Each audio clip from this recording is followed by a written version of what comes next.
Are you awaiting a stimulus payment to assist you with your bills? You're in luck, though. Today, we would like to share with you some great news. Eligible people will get direct payments totaling more than $1,100, and their bank accounts will receive them in a matter of days. Continue watching if you're excited to find out more about this latest round of stimulus checks and how you can obtain one. If you're new here, you should think about subscribing to our channel to get the most recent information on financial news, stimulus checks, and other topics. Now let's get started and examine these direct payments specifics. In fewer than 15 days, some citizens of the wonderful state of Alaska will get a fresh direct payment of stimulus payments totaling more than $1,100.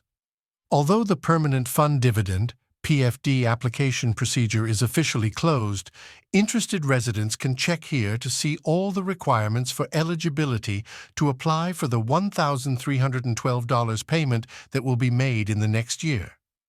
In the event that you are already eligible for this dividend payment program, be sure to keep an eye on your bank on May 16th when the state of Alaska will be distributing the final payment of the year. The goal of these stimulus check payments is to provide a reliable yearly income stream from the sale of extracted oil. A portion of Alaska's oil earnings were dispersed as part of the Permanent Fund Dividend (PFD) stimulus check, which was established in 1976. In 1983, Alaskans got the first stimulus checks, totaling over $54 billion. Furthermore, choosing the 6 board members who oversee the PFD fund is subject to the governor's regulations. They invest money with the long-term objectives of producing many streams of income, safeguarding wealth, and giving future generations opportunities to receive higher stimulus payments. The PFD has sought to secure these stimulus check payments for coming generations ever since its founding. The last day for Alaskans to get their stimulus checks has been confirmed. There are various prerequisites for the Permanent Fund Dividend (PFD) in order to be eligible for the incentive payout. Applicants for the PFD had to demonstrate that they had no criminal records and that they planned to live in the state permanently.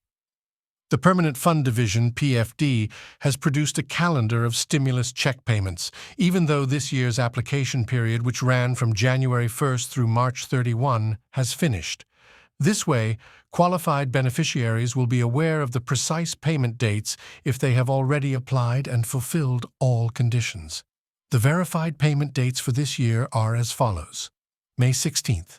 On this date, residents in the eligible not paid status will get their stimulus check payment. Lastly, since the way they handle this stimulus check payment will impact dividend payments to come, it is critical to inform eligible citizens of this. In order to obtain this stimulus payment, residents might also wish to think about other retirement or community investment choices. These are the qualifying conditions for future stimulus check payments if you haven't applied yet. Any interested Alaskan citizens must meet these requirements in order to be eligible for the 2025 Permanent Fund Dividend (PFD) stimulus check payments, be a permanent resident of Alaska intending to stay for the whole 2024 calendar year. In 2023 or 2024, be physically present in Alaska for a minimum of 72 hours in a row. Since 2022, prospective candidates are not permitted to have claimed residency in another state or nation. Prospective candidates ought to have never been found guilty of a felony or misdemeanor. In 2024, you are not allowed to be away from Alaska for longer than 180 days. The possible dangers of the U.S. stimulus payments from Alaska has benefited and suffered from the stimulus check payment, as befits a state that has depended on the oil boom and bust cycle for many generations. One of the problems is that current earnings are used to fund the state budget, but they are now competing for money with programs related to healthcare, education, and public safety. Furthermore, because of House Joint Resolution 7, Alaska's stimulus check program has been experiencing financial difficulties. The resolution suggests using a controlled dividend distribution methodology, which might result in a $1.3 billion yearly deficit. The legislature has debated proposed amendments to the state constitution pertaining to dividend distributions. House members rejected proposals to alter the payment requirements, highlighting the difficulty of preserving Alaska's dividend program. Let's now briefly discuss the mortgage reform that has the potential to trigger the next significant U.S. stimulus.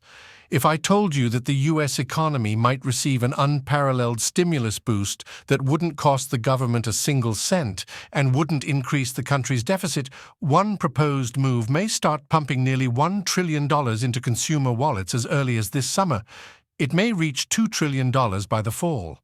The Federal Housing Finance Agency, which oversees Freddie Mac, received a proposal from the government-sponsored mortgage finance company last month regarding its intention to join the secondary mortgage market, which is also known as home equity loans. Freddie made a wise decision, and the FHFA will greatly benefit from approving it. Very little of the more than $32 trillion in equity that homeowners have on their balance sheets has been accessed through home equity loans.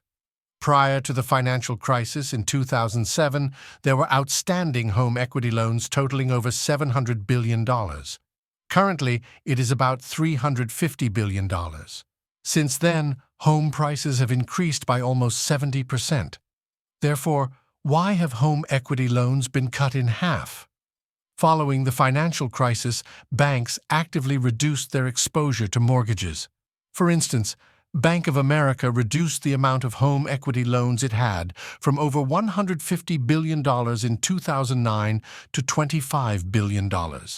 Additionally, non-traditional operators accounted for more than 50% of the origins of house loans in 2022. These non-bank businesses don't originate loans unless they can sell them to Freddie, other housing agencies Fannie Mae and Ginnie Mae, or private investors, since they lack the balance sheets necessary to keep loans as banks have historically done. The mortgage-backed securities market for first mortgages is well established, allowing Fannie, Freddie, and Ginnie to pool and sell mortgages to private investors, increasing liquidity. However, this liquidity is lacking in the second mortgage market. Freddie Mac's new idea could change this, and it comes at a crucial time. Seniors on fixed incomes are struggling with inflation, rising homeowners' insurance rates up 11% in 3 years, and increasing property taxes up 26% in 3 years. As a result, seniors have accumulated more debt than any other age group, now holding 23% of all consumer debt, double what they held in 1999. This trend defies logic, as seniors should typically have less debt, not more. Before the financial crisis, consumer debt balances were high. Now, nearly half of seniors have less than 6 weeks' worth of liquid resources, making them vulnerable to financial shocks. This creates a demand for home equity products like Freddie Mac's second mortgage idea. If done correctly, this could provide financial freedom and security for these households. Freddie Mac's plan sets rules to protect both the company and borrowers, potentially serving as a model for Fannie Mae and Ginnie Mae. This could unlock $980 billion in home equity and potentially grow the secondary home equity loan market to $3 trillion. I appreciate you seeing.